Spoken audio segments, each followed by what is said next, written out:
میرے پیارے اور عزیز دوستو، السلام علیکم۔ امید کرتا ہوں کہ آپ خیریت سے ہوں گے اور ایمان کی بہترین حالت میں ہوں گے۔ کبھی آپ کے ذہن میں یہ سوال آیا ہے کہ اللہ تعالیٰ نے ہمیں فجر کے وقت جاگنے کا حکم کیوں دیا ہے؟ کیا فجر کا وقت صرف عنقریب پڑھنے کا وقت ہوتا ہے یا اس وقت کے پیچھے کوئی راز پوشیدہ ہے؟ وہ راز کیا ہے؟ اس راز کو جاننے کے لیے ضروری ہے کہ ہم پہلے نماز کے بارے میں جانیں، جو ہم پر دن میں 5 مرتبہ فرض کی گئی، اور یہ 5 نمازیں کس طرح فرض ہوئیں، اس کے پیچھے بھی ایک شاندار وجہ ہے، جس کا مظاہرہ سفر معراج میں ہوا، جب حضرت محمد صلی اللہ علیہ وآلہ وسلم اللہ تعالیٰ سے ملنے 7ویں آسمان پر گئے۔ اس رات اللہ تعالیٰ نے ایک خاص پس منظر میں اپنے حبیب صلی اللہ علیہ وآلہ وسلم کو آسمان پر بلایا اور اپنے خصوصی انعامات سے نوازا۔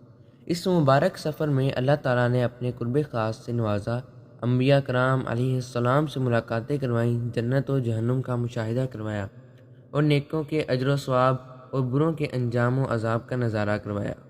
اس عظیم سفر میں بہت سے انعامات سے نوازا، جن میں ایک خاص انعام امت کے لیے تحفہ بھی ہے، اور قیامت تک کے انسانوں کے لیے اپنے معبود اور خالق سے قریب کرنے کا عظیم تحفہ اور عبادت یعنی نماز بھی اس سفر میں عطا کی گئی۔ معراج کی رات جب آپ صلی اللہ علیہ وسلم کو اللہ تعالیٰ نے 50 نمازوں کا حکم دیا، تو حضرت موسیٰ علیہ السلام کے کہنے پر آپ نے اللہ تعالیٰ سے 50 نمازوں میں نرمی کی درخواست کی، اور ایسا کئی بار ہوا، یہاں تک کہ اللہ تعالیٰ نے امت محمدی کے لیے دن میں 5 نمازوں کا حکم دیا، جس کے بعد بھی حضرت موسیٰ نے آپ کو 5 نمازوں میں کمی کے لیے اللہ تعالیٰ کے پاس ایک بار پھر جانے کا مشورہ دیا، لیکن تب آپ صلی اللہ علیہ وسلم نے فرمایا کہ میں نے اپنے رب سے کئی مرتبہ درخواست کر لی ہے، یہاں تک کہ اب مجھے حیا آ گئی ہے، اور اب میں راضی ہوں اور اس حکم کو ہر طرح سے تسلیم کرتا ہوں۔ یقیناً آپ کے لیے بھی نمازوں میں سب سے زیادہ مشکل فجر کی نماز ہوگی، جس میں نیند کا غلبہ اس قدر ہوتا ہے کہ انسان بمشکل اٹھ پاتا ہے، لیکن دن کے اس خاص حصے میں جو راز پوشیدہ ہے، اسے جب آپ جانو گے تو یقین کریں کہ آپ فجر کی نماز کبھی نہیں چھوڑنا چاہیں گے۔ 5 نمازوں میں سب سے اہم نماز فجر کی نماز ہے۔ اس کی اہمیت کا اندازہ اس بات سے لگایا جا سکتا ہے کہ اللہ تعالیٰ فجر کے وقت کی قسم اٹھاتے ہیں اور فرماتے ہیں، قسم ہے فجر کی اور 10 راتوں کی، اور جنت اور طاق کی، اور رات کی جب وہ چلنے لگے، یقیناً ان میں عقل مندوں کے لیے بڑی نشانی ہے۔ حضرت عائشہ صدیقہ رضی اللہ تعالیٰ عنہا سے روایت ہے کہ حضرت محمد صلی اللہ علیہ وآلہ وسلم ارشاد فرماتے ہیں کہ فجر کی 2 رکعتیں دنیا اور معافیہ سے بہتر ہیں۔ یاد رکھیں کہ فجر کی باجماعت نماز ایک مسلمان کی صداقت اور اس کا ایمان پرکھنے کی کسوٹی ہے۔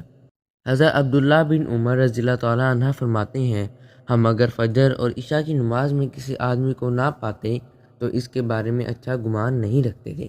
حضرت محمد صلی اللہ علیہ وآلہ وسلم نے فرمایا، جو شخص سورج نکلنے سے پہلے اور سورج ڈوبنے سے پہلے کی نمازیں یعنی فجر اور عصر پڑھتا ہے، وہ ہرگز جہنم کی آگ میں داخل نہیں ہوگا۔ فجر کی نماز جنت کی ضمانت ہے۔ حضرت محمد صلی اللہ علیہ وآلہ وسلم نے ارشاد فرمایا، جو شخص 2 ٹھنڈی نمازیں یعنی فجر اور عصر پابندی سے پڑھتا ہے، وہ جنت میں داخل ہوگا۔ فجر کی نماز نہ پڑھنے پر وعید۔ حضرت عبداللہ رضی اللہ تعالیٰ عنہ سے روایت ہے کہ جناب رسول صلی اللہ علیہ وسلم کے سامنے ایسے شخص کا تذکرہ کیا گیا کہ جو صبح ہونے تک سوتا رہتا ہے، یعنی فجر کی نماز ادا نہیں کرتا ہے، تو آپ صلی اللہ علیہ وآلہ وسلم نے فرمایا، ایسے شخص کے کانوں میں نعوذ باللہ شیطان پیشاب کر دیتا ہے۔ فجر کی نماز کے لیے کس طرح اٹھا جائے؟ کیونکہ اس وقت نیند کا بہت زیادہ غلبہ ہوتا ہے، رات کو حتی الامکان جلدی سوئیں۔ سوتے وقت فجر کی نماز جماعت سے ادا کرنے کا پختہ ارادہ کریں اور ارادہ کرنے میں مخلص بھی ہوں۔